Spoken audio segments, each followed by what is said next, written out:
le Japon, un pays où j'aimerais beaucoup aller.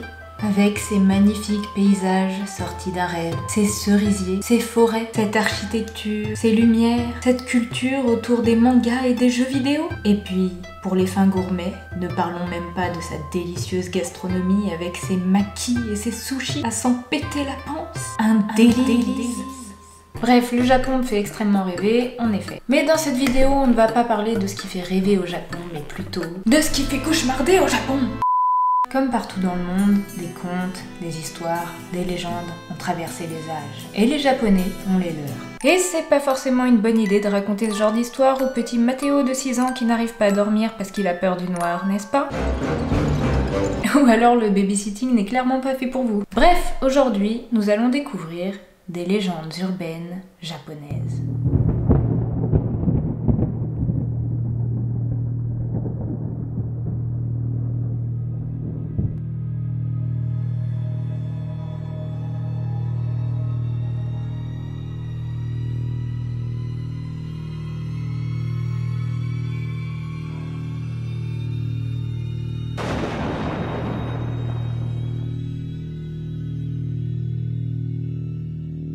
Vous avez forcément entendu parler de Kuchisake Onna, ou par son autre appellation, la femme à la bouche fendue. Cette légende est très connue et populaire au Japon, mais aussi dans le reste du monde. Laissez-moi donc vous raconter son histoire.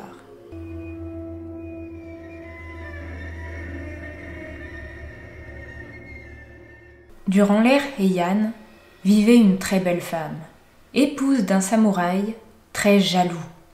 Et pour couronner le tout, la femme était peu fidèle à son mari. Elle était magnifique et elle le savait, donc elle profitait de son charme pour batifoler à droite et à gauche. Mais un jour, après toutes ces tromperies, son mari fut pris d'une terrible fureur et la mutila en lui tranchant la bouche des commissures jusqu'aux oreilles, en lui demandant « Qui te trouvera belle maintenant ?» avant de la tuer. Après sa mort, Kuchisake Onna se serait transformé en mauvais esprit en quête de vengeance et apparaîtrait dans les villes du Japon, une fois la nuit tombée, à la recherche d'une victime. Si pendant la nuit vous apercevez une jeune femme mince, avec de longs cheveux noirs et un masque chirurgical sur le visage, ça pourrait bien être elle. Bon, sachant qu'au Japon c'est plutôt courant de porter un masque et qu'en plus le masque est devenu notre nouvelle garde-robe à cause du nom qu'il ne faut pas prononcer, bah c'est un coup à devenir tous parano. T'imagines la scène, tout le monde va avoir peur de tout le monde, ça va crier partout, ça va courir dans tous les sens. Ça me bute. Bref, je m'égare. Armée d'une paire de ciseaux, Kuchisake Onna erre dans les rues afin de se venger. Et si elle croise un homme ou un enfant, selon les versions, elle lui posera la question suivante. « Suis-je belle ?» Si le passant lui répond que oui, elle retirera son masque, dévoilant sa bouche fendue. Ensuite, elle demandera « Même comme ça ?» Si le passant a le malheur de lui dire non, elle le tuera immédiatement. En revanche, s'il lui répond « oui », Kuchisake Onna l'accompagnera jusqu'à chez lui et le tuera devant la porte de sa maison. Dans les deux cas, il n'y a aucune chance de survie. Mais une autre version dit que si on répond qu'elle est ni belle ni laide, ou bien qu'on lui retourne la question, cela la ferait fuir. Cette légende créa la psychose chez les Japonais à un tel point que l'on conseilla même aux enfants japonais de ne pas rentrer de l'école seuls, mais en groupe. Et à l'heure d'aujourd'hui, cette histoire est toujours très ancrée au Japon. Cette légende a inspiré plusieurs œuvres, comme la bande dessinée Kuchisake Onna Densetsu de Kanako Inuki, sortie en 1995, ou le film d'horreur Carvide de Koji Shireshi, sorti en 2007. Vous en avez pas eu encore assez? Vous en voulez toujours plus? Eh bien, laissez-moi vous raconter l'histoire d'Aokigahara.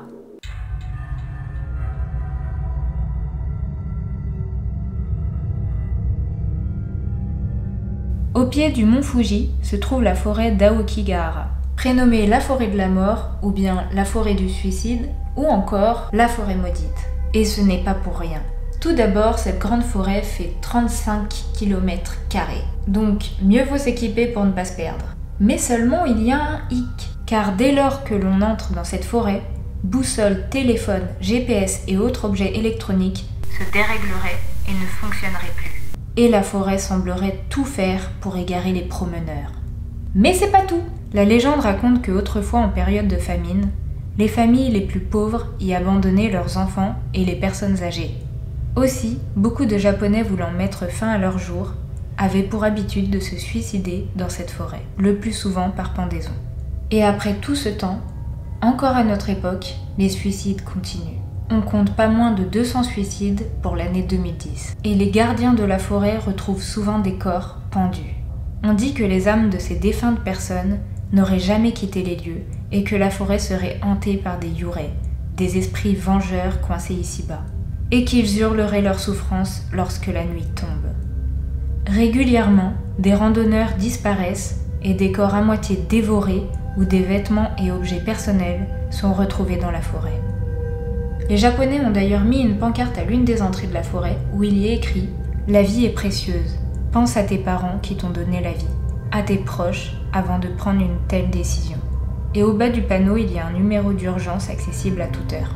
La forêt a inspiré plusieurs livres, poèmes et films, dont The Forest par exemple, et reste l'une des forêts les plus populaires due à son histoire triste et macabre et au mystère qui règne autour d'elle.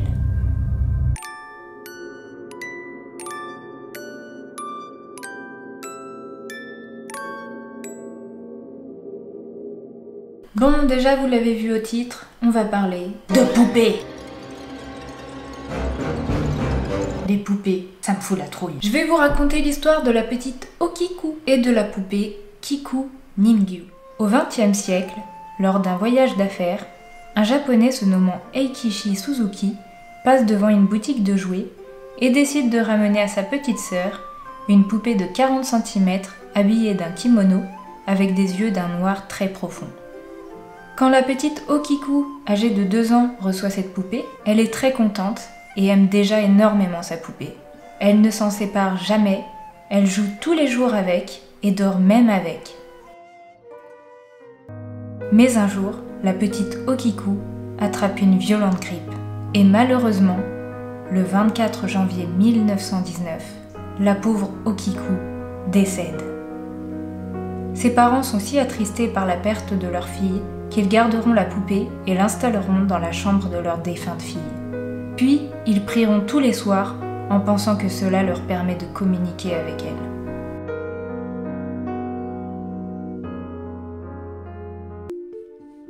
Mais au bout de quelques mois, les parents se rendent compte d'un phénomène étrange. Les cheveux de la poupée poussent. Ils en déduisent donc que l'esprit de leur fille s'est installé à l'intérieur de la poupée. 20 ans plus tard, le couple Suzuki déménage et décide de confier la poupée à un temple bouddhiste à Manenji. La famille prend soin de couper les cheveux de la poupée avant de l'emmener au temple, en la présentant comme leur fille au moine du temple. Mais au bout d'un moment, un moine remarqua que les cheveux de la poupée poussaient. Il lui coupa une première fois, mais quelque temps après, les cheveux de la poupée se trouvaient encore plus longs qu'avant. Il y a maintenant quelques années de ça, un scientifique est venu étudier la poupée et fit des analyses. Et son rapport était clair. Kiku Ningyu possède des cheveux humains. Encore aujourd'hui, les cheveux de la poupée continuent à pousser. Désormais, chaque année, il y a une cérémonie pour rendre hommage à la fillette. Les moines prient Kiku Ningyu et lui coupent les cheveux une fois par an.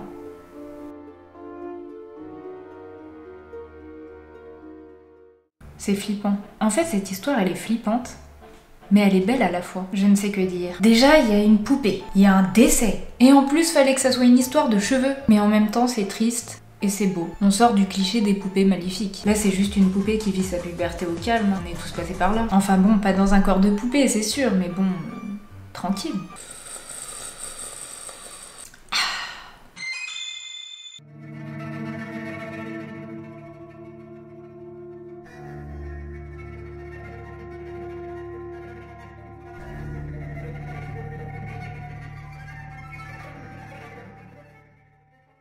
Les mamies, les grands-mères, les mères-grandes.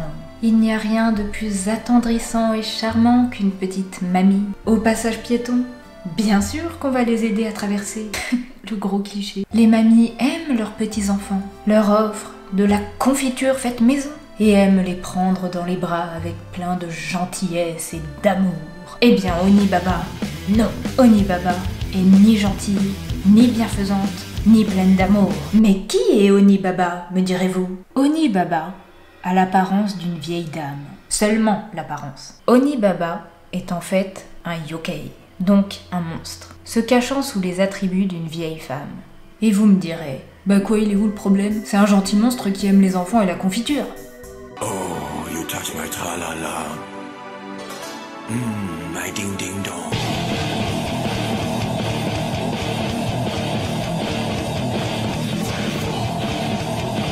Je compte me donner la mort dans les plus brefs délais. Eh bien si, il y a un problème, parce que c'est pas du tout un gentil monstre. Il se planque en mamie pour attaquer et bouffer des humains. Oni Baba a l'apparence d'une vieille dame ratatinée et faiblie, afin de duper ses futures victimes. Cependant, elle ressemble quand même à une sorte d'ogresse, ayant une apparence démente, avec un visage déformé, les cheveux en bataille et une bouche surdimensionnée. Elle est également représentée avec un couteau de cuisine qu'elle utilise pour dépecer ses victimes. Une version répandue de l'histoire d'Oni Baba commence par l'histoire d'une petite fille d'une riche famille de Kyoto. Âgée de 5 ans, bien qu'heureuse et en bonne santé, l'enfant était muette de naissance. La famille consulta tous les médecins et essaya tous les remèdes possibles, puis, en désespoir de cause, s'en remit à une diseuse de bonne aventure qui expliqua que le seul moyen de guérir leur fille était de la nourrir du foie frais d'un fœtus vivant. Cette tâche macabre fut transmise à la nourrice qui partit à la recherche du mets funeste après avoir quitté sa propre fille du même âge en lui laissant une amulette de protection. La nourrice partit des semaines, puis des mois à la recherche d'une femme enceinte, prête à abandonner son enfant. Épuisée par ses recherches, elle finit par se cacher dans un repère, d'où elle guettait les voyageurs. Les années passèrent, jusqu'au jour où, enfin, une femme enceinte fut à sa portée. La nourrice bondit sur la voyageuse et l'éventra, extirpant le fœtus et lui arrachant le foie. Ce fut après l'accomplissement de son acte morbide que la nourrice trouva sur sa victime l'amulette de protection qu'elle avait laissée à sa fille de nombreuses années auparavant. La jeune femme qu'elle venait de tuer était donc sa fille. Prise de démence devant l'horreur de son crime, la nourrice devint un yokai manipulateur, attaquant les passants, dévorant leur chair. Au Japon, le mot Oni Baba ne désigne pas uniquement cette créature. Il peut être aussi emprunté pour désigner une vieille femme aigrie, une mégère ou une femme ayant un comportement particulièrement viril. Cette légende inspirera le personnage du film Oni Baba, sorti en 1964, réalisé par Kaneto Shindo, qui raconte l'histoire d'une femme jalouse, se déguisant en démon pour effrayer sa belle-fille, veuve présumée, tombée amoureuse d'un voisin.